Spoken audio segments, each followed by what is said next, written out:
Hello everyone, welcome to CPT Nadda. आज है 8 जून और 8 जून से करंट अफेयर्स की कुछ इंपॉर्टेंट क्वेश्चन बनते हैं, तो आइए उसको इस वीडियो में डिस्कस कर लेते हैं। तो चलिए स्टार्ट करते हैं।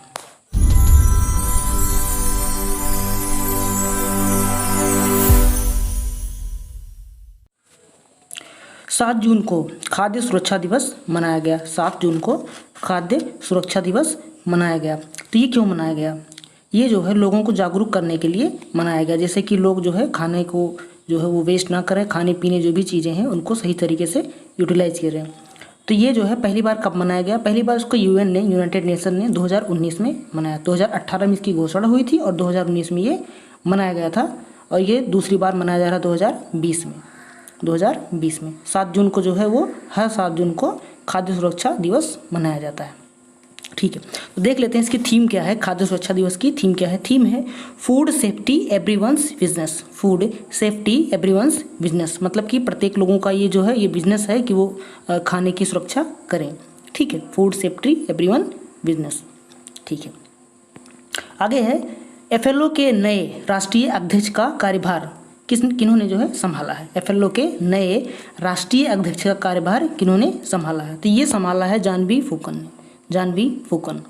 तो दिमाग में ये बात आई होगी कि एफएलओ क्या होता है। एफएलओ क्या होता है? एफएलओ मतलब होता है FICCI ladies organisation. FICCI ladies organisation. ठीक है, तो फिक्की क्या होता है? फिक्की का फुल फॉर्म होता है federation of Indian chambers of commerce industry. Federation of Indian chambers of commerce industry, ये होता है फुल फॉर्म फिक्की का। इसका हिंदी मतलब होता है भारतीय वाणिज्य उद्योग महासंघ। भारतीय वाणिज्य उद्योग महासंघ।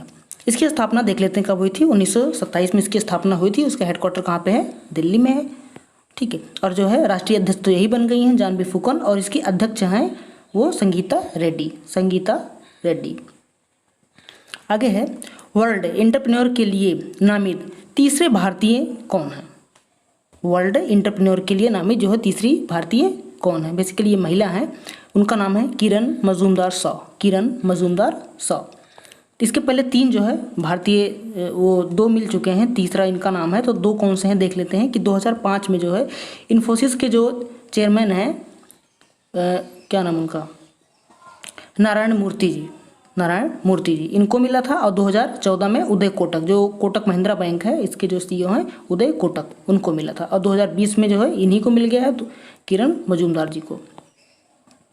और किरण जो मजूमदार जी हैं वो चौथी जो है ऑर्डर ऑफ ऑस्ट्रेलिया भी जीती हैं। चौथी ऑर्डर ऑफ ऑस्ट्रेलिया जीती हैं। तो इनका नाम आपके लिए इम्पोर्टेंट है, वो देखते रहिएगा। एक नदी है रसिया में, अभी जो रिसाव के कारण जो है वो वहाँ पे जो है वो आपातकालीन जो है घोषित कर दिया गया। उस नदी का क्या नाम है? उस नदी का नाम है अंबर नया। अंबर नया एक रिवर है जो साइबेरियन क्षेत्र में है रसिया के। तो वहाँ पे जो है रिसाव होने के कारण रूस ने जो है वो इमरजेंसी लागू कर दी है। तो इम्पोर्टेंट ये है कि नदी का नाम क्या है और किस कंट्री ने जो है इमरजेंसी लागू किया है। और भौगोलिक परिपथ से ये इम्पोर्टेंट है कि ये जो किस क्षेत्र में पड़ता है, तो साइबेरिया क्षेत्र में है ये नदी। ठीक है, आगे देखते हैं कि आयुष मंत्रालय ने कौन सी ऐसी होम्योपैथिक दवा है, ठीक है, जिसके लिए जो है वो सिफारिश की है। आयुष मंत्रालय ने कौन सी ऐसी होम्योपैथिक दवा है जिसके लिए उन्होंने जो है सिफारिश की है। बेसिकली सिफारिश किस लिए की है? जो कोविड-19 पेंडेमिक चल रहा है, इसके तहत जो एक दवा है आर्सेनिक एल्बम 30। आर्सेनिक एल्बम 30 काफ़ी फेमस दवा है। तो ये जो है ऐसा माना जाता है कि ये कुछ हद तक जो है कोविड-19 जो कोरोना वायरस है इसको रोकने के लिए कुछ हद तक लाभदायक है। तो आयुष मंत्रालय ने इसके लिए जो है सिफारिश करी है। तो मंत्री कौन है? जो है आयुष मंत्रालय के जो मंत्री हैं ये हैं श्रीपद यास्पो नायक। श्रीपद यास्पो नायक। और आयुष है, तो आयुष का फुल फॉर्म देख लेते हैं। आयुष का फुल फॉर्म होता है आयुर्वेदा, योगा एंड नेचुरोपैथी, यूनानी, सिद्ध एंड होम्योपैथी। सिद्ध या सिद्धा कुछ भी बोल सकते हैं आप। ठीक है, आयुर्वेदा, योगा, नेचुरोपैथी, ठीक, यूनानी, सिद्धा एंड होम्योपैथी, ये इसका फुल फॉर्म है। आगे है बांग्लादेश ने कोरोना ट्रैकर जो है एक ऐप लॉन्च किया, कोरोना ट्रैकर बीडी। बीडी मतलब बांग्लादेश। ठीक, ये ऐप का नाम है corona tracker BD. Corona tracker BD. तो ये करता क्या है कि जो पेशेंट है या उनके आसपास के जो भी जितने भी लोग हैं, ठीक है, उनको ये ट्रैक करेगा और उनके बारे में इन्फॉर्मेशन देगा कि हाँ ये जो है ये पेशेंट है या नहीं है। तो बेसिकली ऐप का नाम क्या है? कोरोना ट्रैकर ठीक है, ये बांग्लादेश ने लॉन्च किया, इसलिए इसका नाम कोरोना टेकर बीडी है। और लॉन्च किसने किया है? बांग्लादेश ने। तो बांग्लादेश ने लॉन्च किया है, तो देख लेते हैं बांग्लादेश के जो है वो प्रेसिडेंट कौन है। अब्दुल्ला हामिद वहाँ के जो है प्रेसिडेंट हैं, और पीएम आप लोग जानते हैं शेख हसीना जी हैं। ये किस हिस्से में पड़ता है ये आप जानते हैं, अगर मैप में देखेंगे तो ये जो है भारत के पूर्वी हिस्से में पड़ता है, जहाँ पश्चिम बंगाल है, उसके बाद आसाम और सिक्किम से घिरा हुआ है जो है ये जो है राज्य देश है। इंडसइंड बैंक ने चालू खाता खोलने के लिए भारत की पहली जो है ऐप आधारित सुविधा शुरू की है। ये न्यूज़ बेसिकली है, इंपॉर्टेंट है कि कौन सा बैंक है जिन्होंने जो है करंट अकाउंट खोलने के लिए, चालू खाता खोलने के लिए जो है वो पहली ऐप आधारित सुविधा शुरू की। ऐप आधारित क्योंकि आप घर बैठे ही सारा काम कर सकते हैं और बैंक में आपको जाने के लिए ज़रूरत जो आवश्यक नहीं है इतना। ठीक है, तो बेसिकली देख लेते हैं ये जो बैंक है कौन सा है। इंडसइंड जो है पहला बैंक है जो ऐप आधारित current account, basically current account है, ये ध्यान दीजिएगा, करंट अकाउंट खोलने के लिए जो है ये सुविधा लॉन्च की है। तो इंडसइंड बैंक की स्थापना 1994 में हुई थी, हेडक्वार्टर इसका है पुणे में, और इसके एमडी और जो सीईओ हैं वो हैं सुमंत काठफलिया। ठीक, काठफलिया। आगे है कोविड-19 जो मैनेजमेंट इंडेक्स है, कोविड-19 प्रबंधन सूचकांक में जो है वो कौन टॉप पे रहा? कौन राज्य, भारत का कौन सा राज्य टॉप पर रहा? राजस्थान टॉप पर रहा। राजस्थान टॉप पर रहा क्योंकि यहाँ इसने जो है वो रिकवरी रेट भी अपनी जो कोविड-19 जो पेंडेमिक है इसकी रिकवरी रेट भी बढ़ाई है, और लोगों को जो है काफ़ी हद तक सेफ रखने में भी इन्होंने जो है वो काफ़ी मदद की है। तो जो है राजस्थान ऐसा राज्य है जिन्होंने काफ़ी हद तक जो है वो काम किया है, इस पर मैनेज किया है। देख लेते हैं सीएम कौन है। सीएम आप लोग जानते हैं अशोक गहलोत हैं, और वहाँ के जो गवर्नर हैं कलराज मिश्रा जी हैं। इसके पहले कुछ जो है वो इंपॉर्टेंट करंट थे, उनको देख लेते हैं कि राजस्थान से क्या क्या था। स्वास्थ्य मित्र नियुक्ति, जो वहाँ पे करीब 40-42 साल के जो लोग थे उनको जो है देखने के लिए नियुक्त किया जाता था हर गांव में, कि एक लोग रहेंगे वो लोगों को जागरूक करेंगे, जो नशा होती, नशा और तमाम चीज़ें होती, बेसिकली नशा से रिलेटेड चीज़ें थी, उनको रोकने के लिए। और राजकॉप जो है सिटीजनशिप ऐप जो है वहाँ की पुलिस ने जो है लॉन्च किया था, इसको पता ही होगा। और एक ऐप है स्माइल ई लर्निंग, वो जो है राजस्थान ने लॉन्च किया था। आगे है रूपर्ट हाइन, ये कौन थे? इनका निधन हो गया। रूपर्ट हाइन जो है बेसिकली ब्रिटिश के एक जो है सिंगर थे, इनका निधन हो गया। रूपर्ट हाइन इंपॉर्टेंट बहुत ज़्यादा नहीं है, आप देख सकते हैं कि पूछ सकते हैं कभी कभी फैक्ट क्वेश्चन में आ जाता है कि रूपर्ट हाइन कौन थे, या अभी क्योंकि हाल ही में घटनाएं हुई है तो ये पूछा जा सकता है कहाँ के रहने वाले थे। जो पूर्व क्रिकेटर रियाज शेख ये कहाँ के रहने वाले हैं और इनका अभी निधन हुआ। ये पाकिस्तान के रहने वाले हैं, ये अभी पाकिस्तान के रहने वाले थे। ठीक है, इनका अभी हाल ही में निधन हो गया। ठीक है, तो कुछ करंट अफेयर्स जो है पाकिस्तान से और हैं इंपॉर्टेंट, की पड़ोसी देश से विवादित में रहता है अधिकतर, तो जो है कुछ इंपॉर्टेंट क्वेश्चन बन सकते हैं इस पर, तो ध्यान दीजिएगा। सना मीर जो है वहाँ की क्रिकेटर हैं, उन्होंने जो है महिला क्रिकेटर हैं, उन्होंने संन्यास ले लिया है अभी। और आयशा मुगल, ठीक है, आयशा मुगल जो पहली ट्रांसजेंडर महिला हैं जिनको यूएन भेजा गया पाकिस्तान के द्वारा। पाकिस्तान में पहली जो है आयशा मुगल एक महिला है, ट्रांसजेंडर है बेसिकली, जिनको यूएन भेजा गया। और पहले हिंदू पायलट कौन से हैं? राहुल देव, ये वहाँ के पहले हिंदू पायलट हैं, कहाँ के? पाकिस्तान के। आगे है, बाकी आप तो जानते हैं कि वहाँ के जो प्रेसिडेंट कौन है, वो आरिफ अली साहब हैं, और जो पीएम है वहाँ के कौन है? पीएम है क्रिकेटर इमरान खान।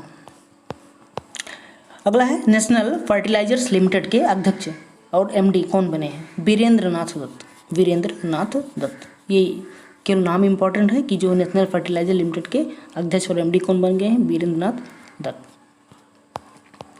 यूएनएडीएपी के लिए जो है गुडविल एम्बेसडर, ठीक है, goodwill ambassador to the poor नियुक्त किसे किया गया?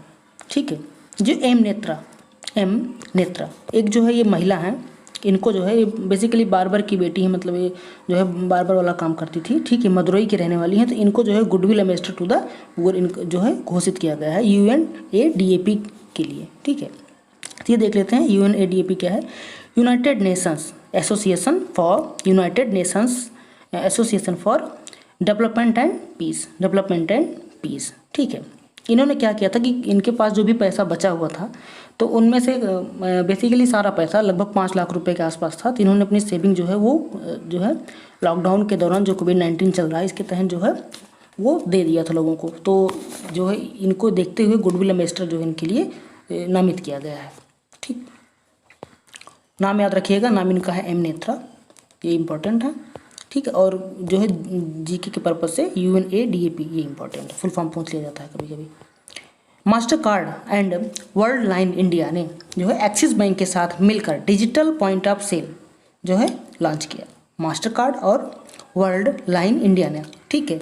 मास्टर कार्ड एक आपने देखा जैसे आता है, रुपए आता है, वीज़ा आता है, तो एक जो है मास्टर कार्ड भी आता है, ATM कार्ड पे लिखा रहता है, ठीक है। तो वो जो है उसने और वर्ल्ड लाइन इंडिया ने जो है एक्सिस बैंक के साथ मिलकर digital point of sale, POS बोलते हैं इसको। जब आप मतलब कोई सामान खरीदने जाते हो, ATM से जो है वो पे करना चाहते हो तो स्वाइप करते हो, जो स्वाइप मशीन होती है उसको बोलते हैं POS, पॉइंट ऑफ सेल, ठीक है। तो उसके लिए जो है एक्सिस बैंक के साथ मिलकर ये इन्होंने समझौता किया है। तो देख लेते हैं, एक्सिस बैंक जो है हेडक्वार्टर जो है वो मुंबई में 1993 में इसकी स्थापना हुई थी, एक्सिस बैंक का। आगे है, कर्नाटक सरकार ने मेक संदेश ऐप लॉन्च किया। कर्नाटक सरकार ने कौन सा ऐप संदेश लॉन्च किया है? मेक संदेश। मेक संदेश जो है ऐप लॉन्च किया है।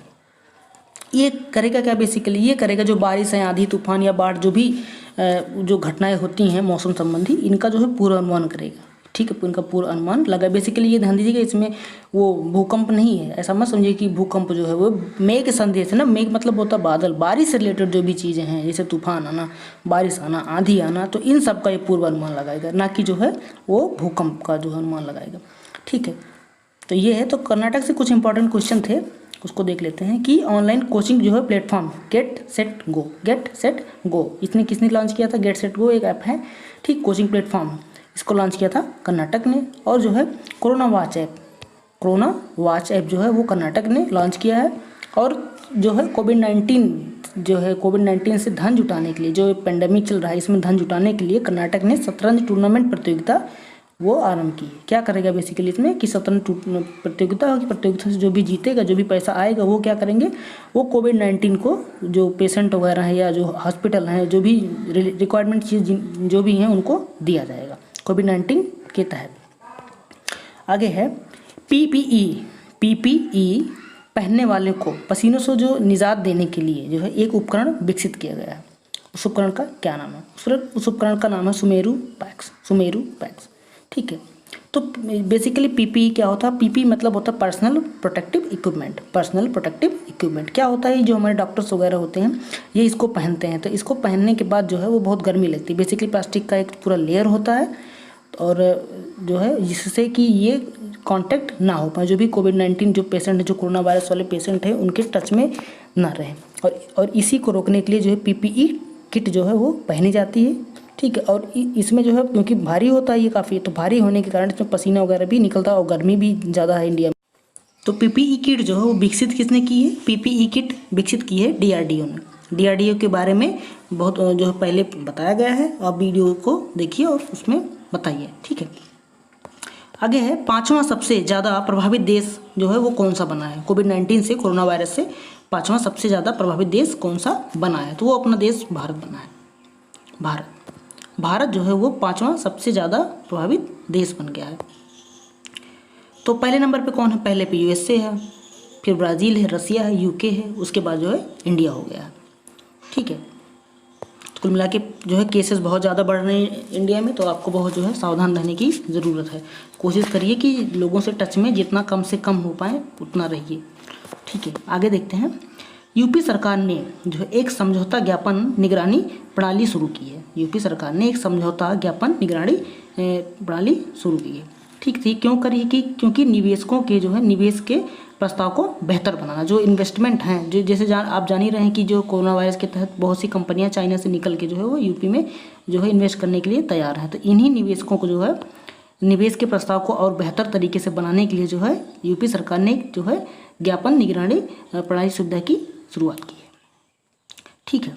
तो और क्या उद्देश्य इसका? इन्वेस्टर को यूपी में बेहतर निवेश प्रदान करना और वर्चुअल जो है एक करंट का मुद्दा था कि वर्चुअल अदालतों की जो है सुनवाई के लिए पहला ऐसा जो है वो राज्य बना है यूपी गवर्नमेंट, जिन्होंने वर्चुअल अदालतों के माध्यम से, मतलब आभासी जो है अदालतों के माध्यम से सुनवाई करेगा। तो ये था आज का कुछ करंट अफेयर्स, और आगे जो है वो देखते हैं कल के वीडियो में। तो फिर मिलते हैं नई वीडियो के साथ, तब तक के लिए धन्यवाद।